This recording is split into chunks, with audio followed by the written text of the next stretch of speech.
Guys, welcome to back my new video. आज हिंदी के class में आपका स्वागत है, प्रणाली से स्वागत है। आप लोग लाइक एंड सब्सक्राइब ठोकते चलिए, देखिए हमारा मनोबल बढ़ाते चलिए। देखो रस किसे कहते हैं, ध्यान से सुनो। सबसे पहली टॉपिक हम बात करने वाले हैं रस की, उसके बाद करेंगे छंद की, उसके बाद करेंगे अलंकार की। तो रस भैया हमें क्लास 10th में हमें रस सिर्फ 2 ही प्रकार के पढ़ने हैं। ध्यान से सुन लीजिए, हर्ष रस एवं करुण रस पढ़ने हैं और कोई रस नहीं पढ़ने हैं। छंद भी हमें 2 पढ़ना है, एक सोल्ठा एक रोला छंद पढ़ना है। अलंकार तेजी के साथ चलेंगे, अलंकार हमें पढ़ना है 3 प्रकार का, उपमा रूपक एवं उत्प्रेक्षा पढ़ना है। अब ध्यान से सुनिएगा सर, रस किसे कहते हैं एक ही लेक्चर में हम ये पूरा कवर कराने वाले हैं। ध्यान से चलेंगे, ध्यान से सुनते रहिएगा, ध्यान से पढ़ाते रहेंगे। चलो देखो रस किसे कहते हैं, एकदम बढ़िया से एकदम। हाँ भाई देखो, जो हर्ष, पहले तो रस जैसे कि रस कहते हैं किसे, जब हम कोई काम को करते समय या फिर किसी काव्य को पढ़ते समय, ठीक है, या फिर सुनते समय अगर उसमें हमें आनंद की प्राप्ति होती है तो उसे हम कहते हैं रस। क्या कहते हैं? रस कहते हैं। और रस तो हमें 2 ही प्रकार के पढ़ने हैं, एक है हर्ष, एक है करुण रस पढ़ने हैं। इससे जुड़े एक प्रश्न आपको दिखाते हैं मेरे लाल, कभी पूछ लेगा अगर बोर्ड एग्जाम में, हम भी है बोर्ड में, कोई दिक्कत नहीं है, साथ साथ पढ़ेंगे साथ साथ चलेंगे। काव्य की आत्मा किसे कहा जाता है, ऐसा अगर कोई पूछ ले कि काव्य की आत्मा किसे कहा जाता है तो मेरे लाल रस को कहा जाता है। जुबान पे होनी चाहिए, काव्य की आत्मा किसे कहा जाता है, कमेंट में फटाफट लिखो, रस को कहा जाता है। सर और भी एक चीज सुनिए, भरत मुनि के अनुसार विभव, अनुभव और संचारी भाव के संयोग से रस की निष्पत्ति होती है। किसके अनुसार मेरे लाल? भरत मुनि के अनुसार विभव, अनुभव और संचारी भाव के संयोग से रस की निष्पत्ति होती है। हाँ मेरे लाल, आया समझ में? अब मैं फिर से शुरू से एक बता देता हूं। चलो, रस किसे कहते हैं? काव्य को पढ़ने या सुनने से जब हमें आनंद की प्राप्ति होती है तो वह रस कहलाता है। रस हमें 2 पढ़ने हैं, एक पढ़ना हमें हर्ष रस, दूसरा पढ़ना है हमें करुण रस, ठीक है। अब ध्यान से सुनो, अगर कोई पूछे काव्य का आत्मा किसे कहा जाता है, काव्य की आत्मा किसे कही जाती है, तो मेरे लाल रस को कही जाती है। किसको कही जाती है? रस को कही जाती है। अगर कोई पूछ ले किसके अनुसार विभव, अनुभव, संचारी भाव के मेल से रस की निष्पत्ति होती है तो मेरे लाल बोलेंगे हम लोग भरत मुनि के अनुसार। किसके अनुसार? भरत मुनि के अनुसार। अब ऐसा भी क्वेश्चन बन सकता है, भरत मुनि के अनुसार किसके किसके मेल से रस की निष्पत्ति होती है, तो मेरे लाल सीधा सीधा मतलब निकल रहा है भैया, विभव, अनुभव और संचारी भाव के संयोग से रस की निष्पत्ति होती है। हाँ मेरे लाल, अब हम बात कर रहे हैं हर्ष रस की। किसकी बात कर रहे हैं मेरे लाल? हर्ष रस की। चलिए देखते हैं। सबसे पहले, उससे पहले एक बात हमारी ध्यान से सुन लो, एक बात हमारी ध्यान से सुन लो, है क्या?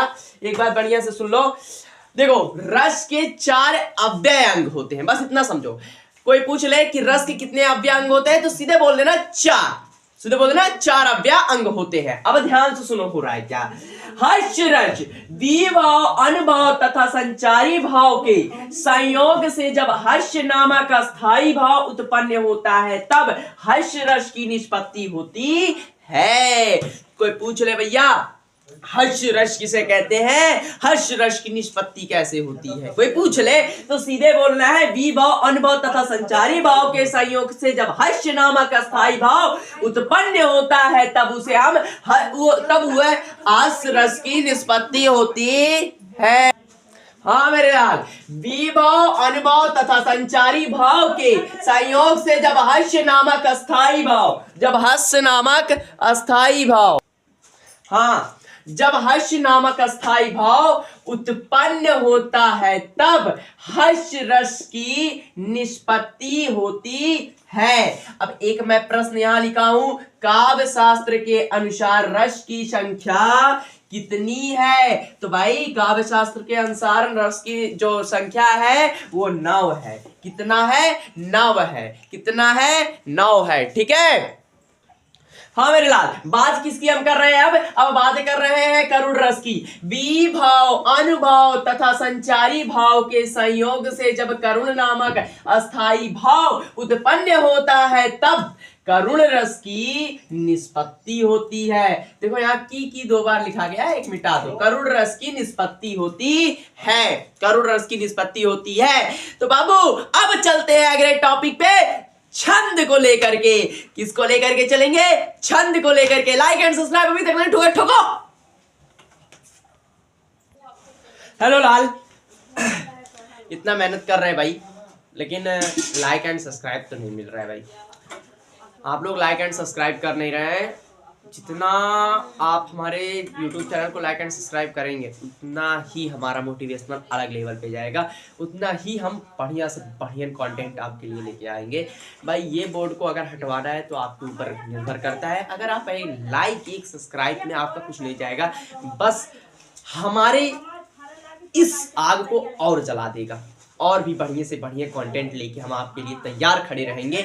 जो कि साइंस का हम पूरा टॉपिक अभी चला नहीं पाए हैं, बायोलॉजी का, ठीक है, तो उसे भी हम चलाने की पूरी कोशिश करेंगे, पूरी तरह से कोशिश करेंगे। टेंशन मत लीजिएगा, जुड़े रहिएगा, ठीक है, जुड़े रहिएगा। अब मेरा जब 10th आउट ऑफ हो जाएगा तो आखिर बार जो बच्चे 10th में आ रहे हैं, मैं लिखित प्रमाण देता हूं कि हर एक टॉपिक, हर एक वीडियो, हर एक लेक्चर उनके लिए इतना इंपॉर्टेंट बना दूंगा, इतना इंपॉर्टेंट बना दूंगा कि वो खुद नहीं सोच सकते, ठीक है। उस लेवल का माइंड मेंटेलिटी उनके अंदर भरने वाला हूं मैं, क्योंकि भाई जिस लेवल से मैं गुजर रहा हूं उससे हाई लेवल से उन्हें आगे बढ़ाऊंगा, उससे हाई लेवल से मोटिवेशनल दिलाऊंगा।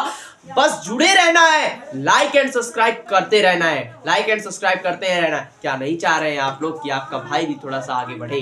क्या नहीं चाह रहे हैं? चाह रहे हैं तो भाई लाइक एंड सब्सक्राइब फोड़िए। चलिए देखिए, छंद किसे कहते हैं? एक छंद पे एक वो याद आ गया, छंद वर्णन की महिमा, ये याद आ गया। तो छोड़ो, देखो छंद किसे कहते हैं? छंद काव्य के प्रवाह को लययुक्त और संगीतात्मक, सुव्यवस्थित और नियोजित करता है।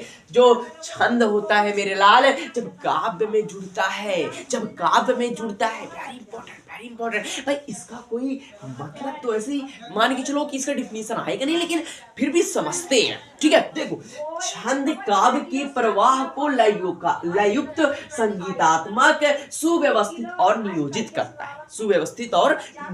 करता है जब वो काव्य में जुड़ता है। चलिए आगे देखते क्या है। छंद शब्द का सर्वप्रथम उल्लेख ऋग्वेद में मिलता है। ये इंपॉर्टेंट है, स्टार मार्क कर लेना, ये इंपॉर्टेंट है मेरे लाल।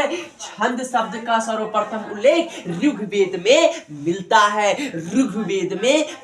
है मेरे लाल। आगे देख लो, छंद शास्त्र के प्राणतः आचार्य पिंगल को माना जाता है, ठीक है।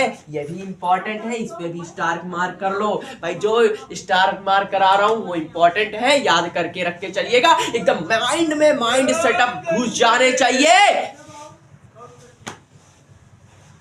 एकदम माइंड सेटअप बढ़िया कर लीजिए भाई, क्योंकि छंद शास्त्र के प्रणेता आचार्य पिंगल को माना जाता है। इंपॉर्टेंट जितने हैं भाई उतने हम समझा रहे हैं, ठीक है। आप लाइक एंड सब्सक्राइब करिए। जो फालतू की आवाजें आ रही हैं भाई उसको भी तो हमें डिस्टर्ब कर रही है, लेकिन मैं क्या करूं, आपके लिए मैं वीडियो बनाते चल रहा हूँ, लेक्चर बनाते चल रहा हूँ, ठीक है, जिससे आपको भी याद हो रहा है, हमें भी याद हो रहा है, ठीक है। एक सुव्यवस्थित हिसाब से चलते चलेंगे, ठीक है। वीडियो को अंत तक एकदम देखते रहिएगा, एकदम बने रहिएगा, ठीक है। हाँ भाई, सोरठा छंद क्या है? सोरठा छंद। सोरठा छंद के पहले व तीसरे चरण में 11-11 मात्राएं तथा दूसरे व चौथे चरण में 13-13 मात्राएं होती हैं। ठीक है, अब देखो, जैसे कि मुक होई वचाल पंगु, चढ़े गिरिवर गहन, जसु कृपा सु दयाल द्रव द्रव सकल कलीमल दाहन। तो देखो, इसमें देखो, सबसे पहले देखो पहला चरण क्या है? ये यहां से यहां तक, जहां पे कॉमा लगा है यहां से यहां तक पहला चरण है। इसमें देखो 1 2 3 4 5 6, ये जो ऐसे बना है ना, कहाँ बताए यहाँ बताते हैं। देखो, जो ऐसे बना है ये क्या दर्शाता है? ये 2 मात्राओं को दर्शाता है, यानी कि 2 पढ़ेंगे इसे क्या पढ़ेंगे? 2 पढ़ेंगे। तो 1 2 1 3 4 5 1 6 7 8 9 10 1 11। देखो, पहले चरण में कितना आया? 11 मात्रा आया। कितना मात्राएं आए? 11 मात्राएं। अब बोला है भैया पहले व तीसरे चरण में 11-11 मात्रा, तो पहला चरण यहां तक हो गया जहां कॉमा लगाया हूं। और देखो, पहला ये दूसरा चरण है, तो दूसरे चरण में कितना मात्रा होती है? 13 मात्राएं होती है। देखो, 1 1 2 3 4 5 6 7 8 9 10 11 12 13। देखो, 13 मात्राएं निकल गई, 13 मात्राएं निकल गई। अब देखो, ये तो तीसरा चरण था, ये तीसरा चरण था और ये पहला चरण था। ठीक है, पहला व तीसरा। देखो, बोला क्या है? पहला व तीसरे चरण में 11 मात्राएं। तो पहला और दूसरा हमने चुना, तो देखो, पहले में 11 मात्राएं निकली, दूसरे में 13 मात्राएं निकल गई। ठीक है, अब देखो, तीसरे चरण में भी 11 मात्राएं निकलेंगी। देखो, 1 2 3 4 5 6 7 8 9 10 1 11। देखो, 11 मात्रा यहाँ भी निकल गई, 11 मात्रा यहाँ भी निकल गई। तो बोला यहाँ पे चौथे चरण में, यानी कि दूसरे और चौथे चरण में 13-13 होती है। तो देख लेते हैं यहाँ से यहाँ तक। देखो, यहाँ से जहां कॉमा लगा है यहाँ से हम देखेंगे। देखो, 1 1 2 3 4 5 6 7 8 9 10 11 12। कितना है? 12 है। कितना है? 12 है। सॉरी, 13 होना चाहिए। सॉरी, गलत गिना गया होगा, 13 होना चाहिए। देखो, 1 1 2 3 4 5 6 7 8 9 10 11 12 13। हाँ, देखो, इसमें भी 13 है, इसमें भी 13 है। तो इस हिसाब से हम पहचान सकते हैं कि ये हमारा कौन सा छंद है। सॉरी, कौन सा छंद है? हाँ, सही बोला मैंने।